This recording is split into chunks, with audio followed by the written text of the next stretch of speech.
James Hollifield is a public policy fellow with the Global Sustainability and Resilience Program. He's also a professor of political science and director of the Tower Center at SMU. Jim, welcome to Now. Thanks for joining us. Thank you very much. Here to talk about the migration refugee crisis. You just spent some time in Europe. Yep. Before we dive into some of the details, let me just ask you if you could scale this for us. Put this in some historic perspective. The largest crisis of this kind since World War II. Well, that's right. I mean, you know, Europe, nobody knows how this is going to end. So we're looking at maybe 1 million, 1.5 million refugees coming in this year to Europe. So, I mean, that's a lot of people. And the last time the Europeans faced a crisis like this was really the Balkan Wars in the 1990s. And the Germans then received about 500,000 people. So that gives you some perspective on this. Conventional wisdom is that nations are not being as generous. Is that accurate? No, I don't think that's fair. I think in the case of Germany and Sweden and Austria and a few other countries in Europe, they're being incredibly generous, you know, taking more refugees per 1,000 people than any other countries in the Western world. So, I mean, I think that's pretty generous. I guess I should have been more specific. Conventional wisdom that the United States has not been as generous as it has. Well, I mean, you know, there was a statement in one of the Republican debates by Senator Rubio, you know, that the U.S. is one of the most generous countries in the world in terms of taking refugees, and that's not an inaccurate statement. But if you look at the numbers, we're sort of in the middle of the pack, you know, in terms of how many people we take as refugees in proportion to our population and our territory. So what did you observe when you traveled to Europe? Is this a situation that is still escalating? Has it peaked?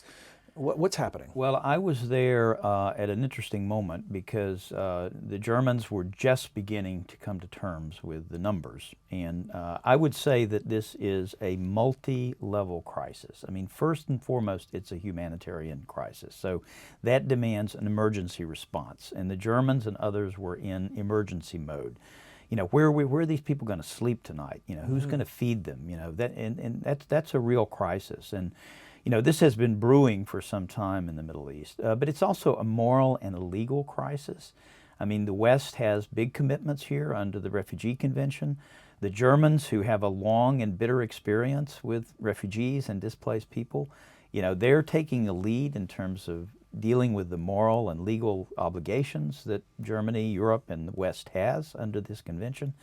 But these kind of moral crises also come with big moral hazards. So, I mean, if you open up your doors too much too quickly, then you're inviting millions more people to come, and you could make the situation far worse. But finally, I would say, and this is what I observed when I was there, this is an enormous crisis of governance. It's a policy crisis because Germany just opened the doors, you know, throwing aside all the EU policies and regulations on this. And this has created a crisis for the European Union on where it's going to go next. How does the response manage to even attempt to keep up with the activity on the ground? So, you know, you have this acute situation that you describe, and it's a humanitarian imperatives override all other considerations, at least in the short term. So are the discussions taking place among legislative bodies, for example? How are the things happening that need to happen so that we could stop just reacting and have a plan?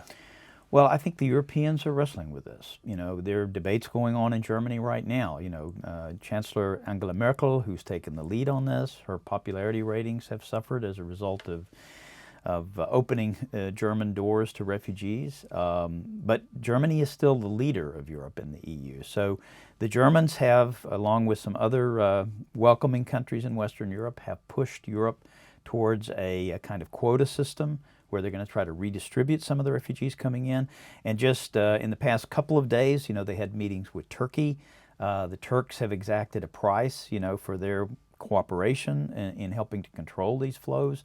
So yes, there are debates and discussions going on, but you know, we're still in a sort of short-term thinking on this. The long-term thinking means they've got to look at root causes. They've got to look at what's happening in the Middle East and what's happening in Africa and in Afghanistan and South Asia and all the places where these people are coming from. About those long-term root causes, you mentioned earlier that we don't know when this will end. Yep. Are we into something that's almost chronic? Yes. I mean, the Germans are still taking 6,000 to 7,000 people a day coming into their country. So, you know, this is not something that's going to end today or tomorrow or next week. It's going to go on for months, if not years.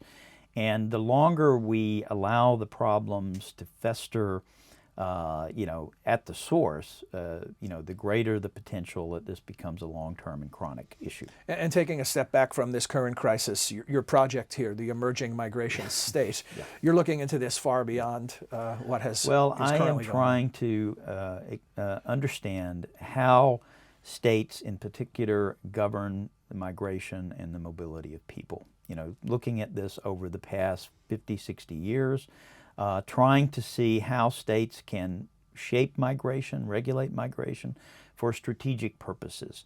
So we understand that if states are going to succeed economically, socially, and I would argue in the long term politically, they have to remain open to let people come and go. There has to be mobility. And so many of the Western democracies in particular are facing enormous demographic challenges, and economic challenges, in the sense that we need to recruit the best and brightest people to come and work in our society and in our economies. So, you know, this is, I would argue, one of the big government challenges, policy challenges of the 21st century. And some have said that this is tip of the iceberg when you look at the potential for movement of people in response to something, say, like climate change. It won't all be man-made disasters. Is that what your research is indicating? Well, I do think that in the long term, you know, people are going to move, and they're likely to be moving in greater numbers. But I think we have to step back and get a little historical perspective on this, because if you look at the world, at the total population of people who are living outside of the country where they were born, it's a little over 3% of the world's population. So, you know, let's not get carried away here. But I think managing migration, managing mobility, as the numbers increase, the trends are going to increase. You know, that is an enormous challenge for all of the Western democracies and for the sending countries themselves, because they also have a big stake in this. Well, Jim, thanks for joining us. As you mentioned, this isn't going away soon, so I'm sure we'll be speaking again. Okay, thank you very much. Thank you.